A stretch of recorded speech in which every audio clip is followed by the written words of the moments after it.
Hey guys, welcome back to the channel. My name's Sanchit, I'm a psychiatry trainee in the UK. And my name's Varun, I'm a radiology trainee in the UK. Following on from last week's episode where we talked about the best things about being an F1, or definitely our most favourite things about being an F1, we thought we'd bring the tone back down to reality and tell you about all the things that we really did not like about being an F1 and more generally about being a doctor as well. Some toxic negativity. Yeah. Everyone loves some toxic negativity. Yeah. Is that whenever you go on Reddit or Twitter, especially Twitter, oh my god. Reddit actually sometimes is quite positive. Yeah. Twitter, oh my god. Med Twitter.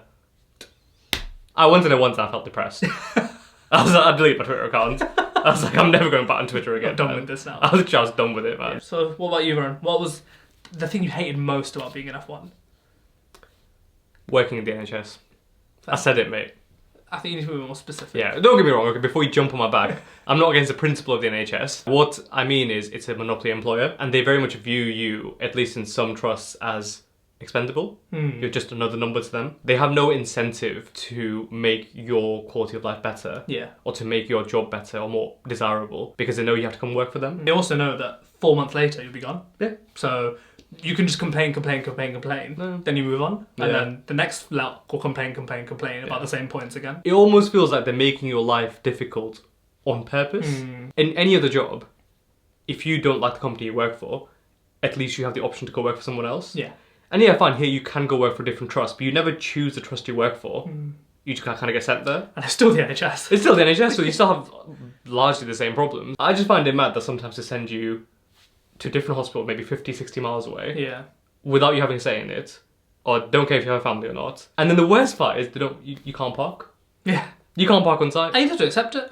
Because if you don't accept it, what are you going to do? What are these hospitals in the middle of nowhere that have no parking? Yeah. I can't get my head around how it's got to the point where it's just acceptable. Like being sent 60 miles away and the only alternative is you just quit and be jobless. Like there's no, you can't fight it. You can't be like, no, I don't want to go or whatever. You just kind of have to suck it up and do it for a year. And it's not like you're being sent there because you're a bad doctor or you didn't do as well at medical school or whatever. It has no bearing on how good you are. No. They'll just randomly pick you out and say, yeah, you have to go to this hospital. Yeah. He's like, oh, but I've got kids and I've got a family that, doesn't matter. Yeah. Just that's the end of that. So and that's what I mean by the NHS, is that the culture of working the NHS at the moment, especially when I think you're patient facing, is quite rough. It's quite sad actually, because I remember the older consultants talking about it when they were on the wards as juniors, and they were like, oh, it's amazing, like, you know, we used to get like breakfast for free. Free accommodation. Yeah, free accommodation. Yeah. Like, I'm not asking for free accommodation, but if I'm driving 60 miles to hospital I don't want to go to. Yeah. Or if I'm there at 3 AM in the morning to doing a night shift, I'd like some hot food. Yeah. Like, I'd like to be able to have something warm. I've been in hospital before where I had to walk 15 minutes to get a glass of water. I was just like, are you having a laugh? There are some wards where they just say you can't have a water bottle. Oh, yeah. You can only go drink if you go to the mess, which could be like a 20-minute walk away. You are not allowed to drink while you're on the ward. I've had this argument before. It's mad. This is one of the biggest arguments I had as a foundation trainee. I was on a shift and it was a long day, and it was like my 4th long day of the week in a row. And I think I was like 10 hours into the shift. Like, it was so busy, I hadn't had a break. I was running around doing these jobs like a headless chicken. And then, because I hadn't had lunch, I was like, I need a coffee. Yeah. So, made myself a coffee while I was doing like discharge papers very quickly. And some idiot came on and was like, you can't have that here. I lost, that's the only time I've lost my temper at work. And I basically said, look, if you want to do the discharge summary, you can do it. Otherwise, you don't have a doctor. Yeah. I'm going to go on my lunch break, because contractually, I'm allowed an hour and a half lunch break over a 13-hour shift. Yeah. And I don't understand how these people are still in jobs and why they do that. It's just a power trip. Yeah. This is a rule, so you have to follow it. Yeah. There's no thinking, why is that rule? Is there like some flexibility? Like, oh, this is an exceptional circumstance. Yeah. It's a rule. That's a rule. Yeah. Follow it. That's it. It's a rule. And I think the problem is a lot of doctors are quite, I don't want to say scared, but I guess scared in a way. Like, they wouldn't really argue against that. I think as an F1 it is difficult because it's the first time you're in this world of working, and a lot of the time you might just be by yourself in a room doing discharge summaries with a coffee, and someone who works on the ward is quite senior, comes and shouts at you. You're just like, oh crap. Oh, okay. Like, that must be the way it works. Like, it's very hard to fight against it as an F1 in that position. So rant over. That's basically the work culture around the NHS at the moment anyway isn't great. Honestly, in radiology I feel so thankful because, like I said, you're sheltered from a lot of the BS. The consultants are nice and look out for you, which I think makes a massive difference. I think it's the same in psychiatry. Like, there's a noticeable difference to being on a medical ward than being on a psychiatric ward in terms of how you're treated by other members of staff. Yeah. And generally how you're treated by the trust. Sometimes I have to go to the wards on the rare occasion to either do an ultrasound or like consent the patient myself for whatever reason. I just walk in and I'm like, thank the Lord, I'm not here anymore. That's my little rant. Rant over. Yeah, rant over.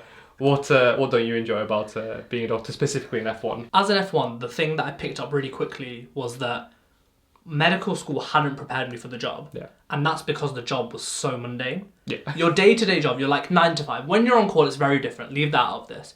But your day-to-day 9 to 5 job is very much admin.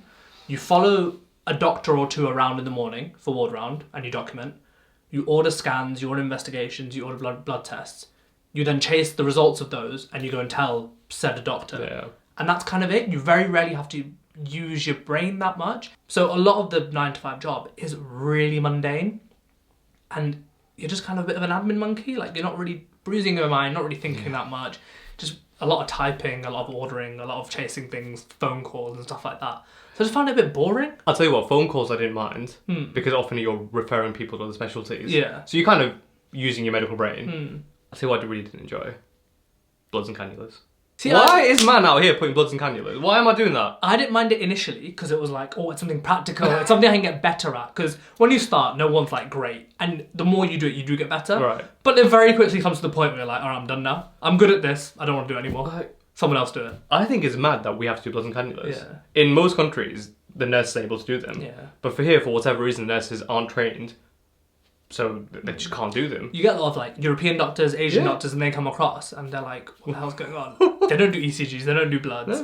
Because back in their country, that's just not a thing that doctors do there. Well, it's a waste of training, I think. Yeah. My point is you could be used for things that you're better trained for. Yeah. It seems like a waste of training. Like, why have you gone to 6 years of medical school to go and take blood, like? When there's phlebotomy service. When there's literally a phlebotomy service. Oh, the worst is when they leave a little slip saying, oh, patient's blood not taken because patient in toilet. It's like, what? I've seen them put that slip in. What is going on? I used to have a nemesis phlebotomist. I've seen him put a slip in. Patient was sat in front of him. And he was like, oh, I tried bleeding him, I couldn't bleed him. Went to the patient, no needle marks. Yeah. Said to the patient, did I try? No, I didn't try. And obviously they're under a lot of pressure. But Yeah. when you're just like blatantly not having a go, like, come on. Come on, man. We're also doing a lot of work and taking blood sounds really simple. And it is really simple. It is very simple. But it takes time. You have to go get all the equipment, go and do it, print all the labels out, blah, blah, blah, blah. So it does take like about a good amount of time to do it. Like when I became an F2, I was very happy because I had so much more responsibility and I was actually having to use my brain and make management decisions. All right, how about you then? So my second one, no brainer, the pay. It's nice, yeah. I mean, the novelty is there. You're like, oh, I need my first pay. Well, not necessarily your first paycheck, because I've had like just odd jobs here and there. Yeah. But like your first proper paycheck. Full-time like job. Yeah, so first paycheck. You kind of open it, and the first month is amazing. Yeah. Because for whatever reason, you don't pay that much tax on your first pay slip for the first month. Yeah. But then you're like, oh, this is all right. I could get used to this. Yeah. And then the second month comes and it's been slashed in half. You're like, what the hell's this? But I remember somebody telling me we got paid £13 an hour or whatever it is. And then I remember I was staying late like most days. Yeah. And that's not paid for. Yeah. So my hourly rate must be like £12 an hour. Yeah, yeah.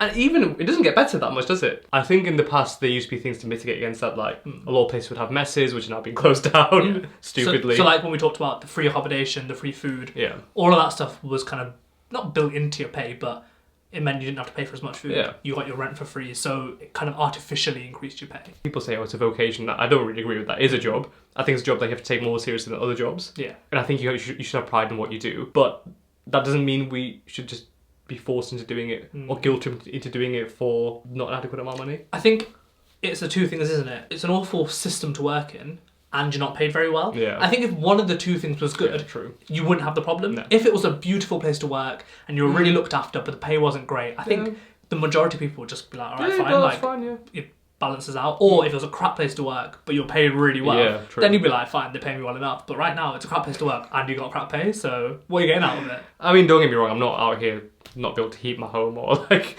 eat food or whatever. Yeah. But for the amount of training you have to do, how serious a job it is, how much responsibility you have, I don't think you're adequately remunerated. Yeah. I think my other point is, I think it kind of feeds into the other stuff that we've talked about, but as an F1, you have a base ward, so that's the specialty you're working under. So like if you're a cardiology F1, you're based on the cardiology ward, and that's where you do your ward rounds, all that kind of stuff. But as an F1, because your job is kind of doing the mundane tasks, you're seen as quite expendable. Yeah. And if there's any gaps around the hospital, you're most likely the first person to just get shoved out and sent somewhere else to a different ward. Yeah. So some days you can turn up and at 9:20, you'll get a phone call from another ward being like, oh, we need an F1. I've been told to get you. And suddenly now you're the respiratory F1, or you're the gastro F1, or the endo F1. And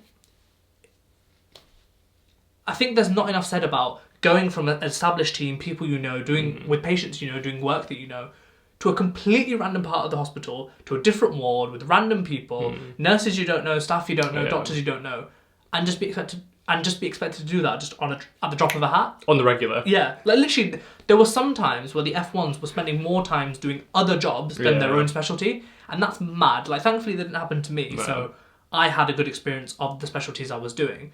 But if I'd picked a specialty, say, neuro, and every week, 2 days of the week, I was getting sent to do respiratory, I'd be so annoyed if that's the specialty I wanted to do. It's always awards that an absolute show Yeah. that you get sent to because that's why they have no staff. There's like an outlier ward which doesn't have a consultant.